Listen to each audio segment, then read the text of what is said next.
तर शेतकऱ्यांचा विरोध होत राहिला तर शक्तीपीठ महामार्ग रद्द होईल असं रोहित पवार यांनी प्रत्येक शेतकऱ्याला हवा तो भाव मिळाल्याशिवाय महामार्ग होऊ देणार नाही असं देखील रोहित पवारांनी म्हटलं। तुमच्यातून जो हा शक्ती मार्ग चालू आहे, शक्तीपीठ मार्ग जो जाणार आहे, आता रस्ता आहे का? मग कसा भाव मिळणार तुम्हाला? एक तर हा रस्ता झाला नाही पाहिजे।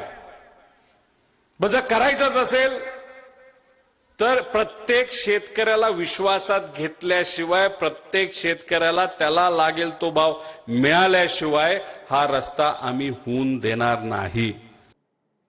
तर मीरा भाईंदरमध्ये वाहतूक पोलिसांनी दंडाची पावती म्हणून बेस्ट बसचं तिकीट दिल्याचा आरोप करण्यात आला आहे। मनसे शहराध्यक्ष संदीप राणेंनी यावरून चौकशीची मागणी केली आहे। मनसेच्या शहराध्यक्षांची वाहतूक पोलिसांच्या भोंगळ कारभारावर टीका पाहायला मिळते। मीरा भाईंदर महानगरपालिकेच्या हद्दीत दैसर चेकनागा या ठिकाणी एक बाईक सवार होता। त्यांनी काही गुन्हा केला असल्यावर त्याला ट्रॅफिक हवालदारांनी पकडलं आणि ट्रॅफिक हवालदारांनी पकडल्यानंतर त्याला चार्ज करण्यात आला त्याच्यावर की या ठिकाणी ट्रॅफिकची पावती न मिळता त्याला बेस्टची पावती मिळाली आहे। BST जे मुंबईमध्ये परिवहन खातं जे आहे त्याची पावती त्याला मिळाली।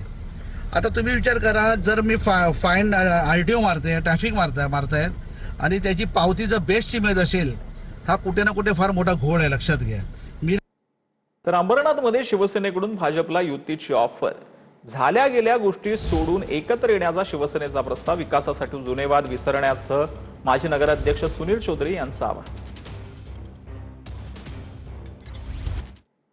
तर जालन्याच्या भोकरदनमध्ये धर्मांतर प्रकरणातील आरोपीच्या कोठडीत वाढ करण्यात आली। मुख्य आरोपी शेख इम्रानला 5 दिवसांची वाढीव कोठडी देण्यात आली। 16 मे रोजी आरोपीला पुन्हा एकदा न्यायालयात हजर करणार आहे। वालसांगवी गावातील धर्मांतर प्रकरणामध्ये पोलिसांनी अधिकचा तपास जो आहे तो सुरू केला। तर बीड जालना जिल्हा परिषदेबाबत सुप्रीम कोर्टामध्ये आज सविस्तर सुनावणी ऐकलेली नाही। मूळ प्रकरणाच्या सुनावणीवेळी त्यावर सुनावणी घेऊ असं सुप्रीम कोर्टानं म्हटलं। बीड जालना झेडपी निवडणुकांबाबत 21 जुलै रोजी सुनावणीची शक्यता होती। बीड जालना झेडपी आरक्षण मर्यादा ओलांडली नसल्याचा दावा जो आहे तो करण्यात आला।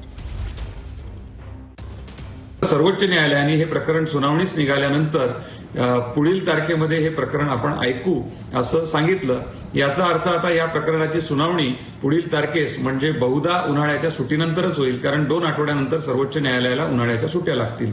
त्यामुळे मूळ प्रकरण ज्यावेळेस 21 आणि 22 जुलै रोजी येईल त्यावेळेसच या प्रकरणाची सुनावणी होण्याची शक्यता दिसते। याचा अर्थ असा आहे की ज्या प्रलंबित निवडणुका आता महाराष्ट्रातल्या आहेत, जिल्हा परिषद आणि पंचायत समित्यांच्या, त्यावर अंतिम निर्णय हा साधारणतः जुलै महिन्यात होणारी सुनावणी किंवा त्यानंतरच होईल असं दिसतं। तर पंढरपूरमध्ये विठ्ठल मंदिराच्या गोशाळेसाठी जागा देण्यास भाजपचा विरोध आहे। नगरपालिकेची जागा विठ्ठल मंदिराला देण्यास भाजप नगरसेवकाचा विरोध पाहायला मिळतोय। यमाई तलावाजवळील जागा गोशाळेसाठी देण्याची मागणी होती। विठ्ठल मंदिराकडे हजारो एकर जागा असताना पालिकेची जागा अडवू नये असं भाजपनं म्हटलं। भाजप नगरसेवकांनी जिल्हाधिकाऱ्यांची भेट घेतली। पहिली दिलेली जागा नगरपालिकेस परत करावी व या जागेत वारकऱ्यांसाठी पर्यटन केंद्र उभा करावे।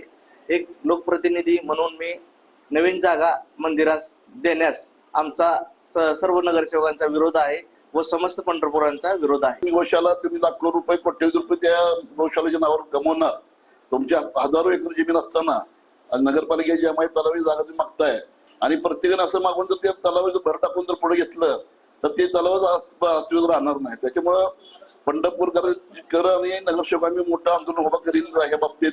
जागा देण्याला आमचा तीव्र विरोध।